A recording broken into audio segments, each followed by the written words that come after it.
यात्रा कहानी का सारांश मैं बताऊंगी और आप लोग थोड़ा ध्यान से सुनेंगे। ध्यान से सुनने के बाद फिर मैं कुछ प्रश्न दूंगी, उन प्रश्नों के उत्तर आप अपनी कॉपी में कर लेंगे, जो भी आपने कॉपी बना रखी है।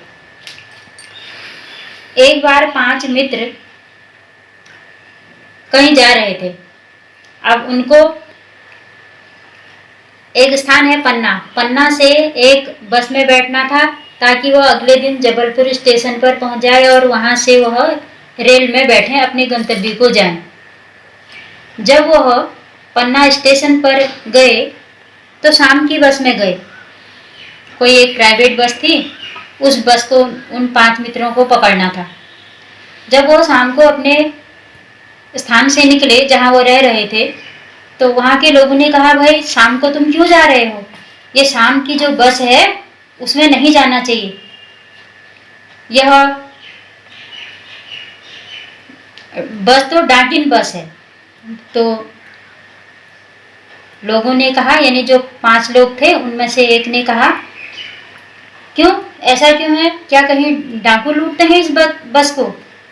तो उन लोगों ने कहा, नहीं, शाम को आप इस बस में मत जाइए और ये ठीक समय नहीं है, वैसे भी रात का भी समय है और वो बस भी अच्छी नहीं है, जिसको हम अपशकुनी शब्द बोल देते हैं, यानी बस अपशकुनी है।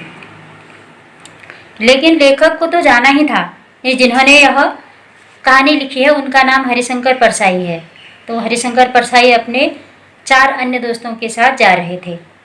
तो हरिशंकर परसाई जो लेखक थे, उन्होंने कहा, भाई हमें जाना है, इसलिए वो स्टेशन की ओर चल दिए। जिस बस में उनको जाना था, उन्होंने उस बस को देखा। बस बड़ी वयोवृद्ध लग रही थी। वयोवृद्ध का मतलब है बुजुर्ग। अब यहाँ बस तो बुजुर्ग नहीं हो सकती है, जिसको हम बोल देते हैं अपनी सामान्य भाषा में खटारा। खटारा में अर्थ बताऊंगी, आप लोगों को जल्दी समझ में आ जाएगा बस की हालत क्या हो रही होगी। लेकिन कहानी बहुत पुरानी है, इसलिए जहाँ गंतव्य में उनको जाना था, पहुँचना था, क्योंकि एक ही बस थी, हर हाल में उनको बैठना था उस बस में।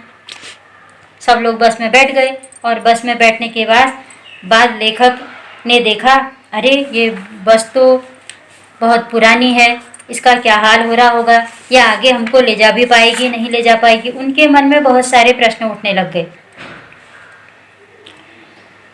उनको याद आने लगी कि जब हम घर से निकल रहे थे, हमें लोगों ने सलाह दी थी कि इस बस में मत जाइए, ये बस डाकिन है। तो संभवतः इसीलिए ही कहा होगा, क्योंकि इस खटारा बस में हम इतनी लंबी दूरी तय कैसे कर पाएंगे। लेकिन दूसरी ओर यह भी प्रश्न था कि निश्चित स्थान पर उनको जाना है, उनके पास और कोई साधन नहीं था। बस चलने लगी। जब बस चलने लगी तो लेखक को ऐसा लगा कि हम इंजन के अंदर है या बस इंजन के अंदर है।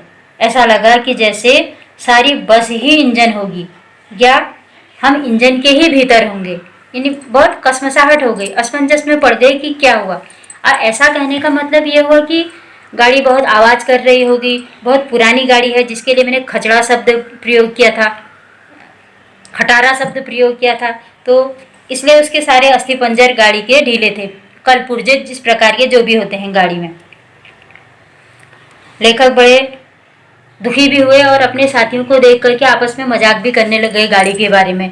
भाई ये गाड़ी जो है कितनी पूजनीय गाड़ी है, इतनी पुरानी गाड़ी है। ऐसा लगता है महात्मा गांधी के समय में जो असहयोग आंदोलन हुआ था, उसमें भी ये गाड़ी ने भाग लिया होगा।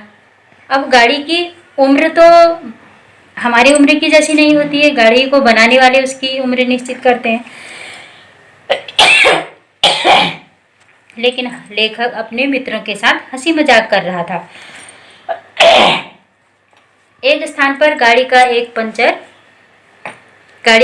टायर पंचर हो गया। सब लोग बड़ा घबरा गए। घबराने के बाद जो गाड़ी में एक व्यक्ति बैठा हुआ था, वह गाड़ी का ही हिस्सेदार था, यानी गाड़ी की कंपनी से बैठा हुआ था। जिस कंपनी की वो गाड़ी थी, उस कंपनी वालों ने अपने एक आदमी को वहाँ पर बिठाया था, ताकि गाड़ी जब कहीं रुकेगी या उसमें कोई खराबी आएगी, कंपनी का आदमी सही कर देगा।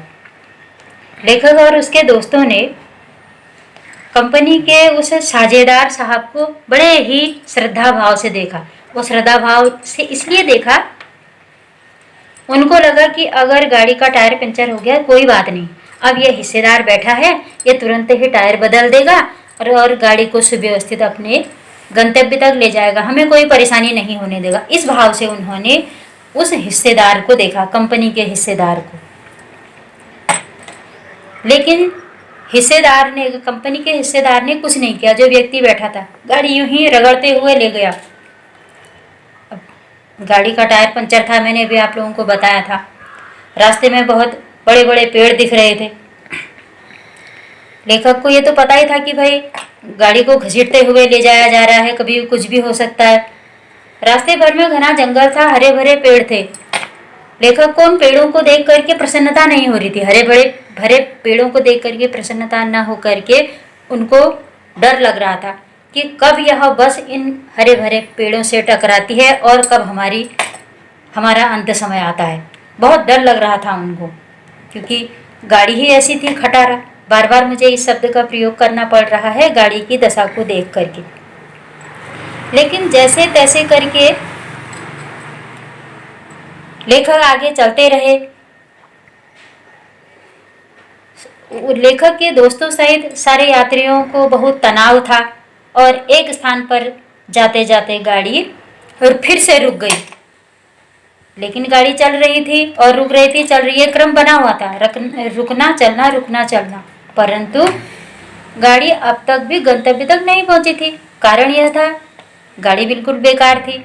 जब गाड़ी रुकी एक स्थान पर और उसके बाद सब लोगों ने अपना विचार विमर्श शुरू कर दिया, हंसी मजाक शुरू हो गई। फिर कोई गाड़ी की मजाक बनाने लग गए, यात्रीगण सभी। और लेखक जिन्होंने यह कहानी लिखी है, जो 5 मित्र थे, वो भी क्योंकि बैठे गाड़ी में ही थे, जाना उनको अपने निश्चित स्थान पर था, उस गाड़ी के अलावा दूसरा कोई साधन भी नहीं था।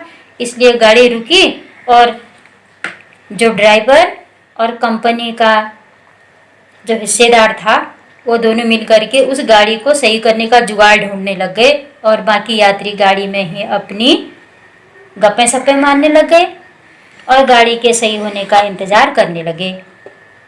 अब इससे संबंधित जो प्रश्न है वो मैंने यहाँ लिख रखे हैं। पूरी कहानी आप लोगों ने समझ ली। ये है पहला प्रश्न है, लेखक के मन में हिस्सेदार साहब के लिए श्रद्धा भाव क्यों जागी। फिर दूसरा प्रश्न है, लोगों ने शाम वाली बस में सफ़र न करने की सलाह क्यों दी। तीसरा है, हर पेड़ को लेखक अपना दुश्मन क्यों समझ रहा था। और एक चौथा प्रश्न है, संपूर्ण कहानी को एक अनुच्छेद का मतलब यहाँ पैराग्राफ हुआ, में लिखिए। ये आपका काम है जो आप अपनी कॉपी में करेंगे।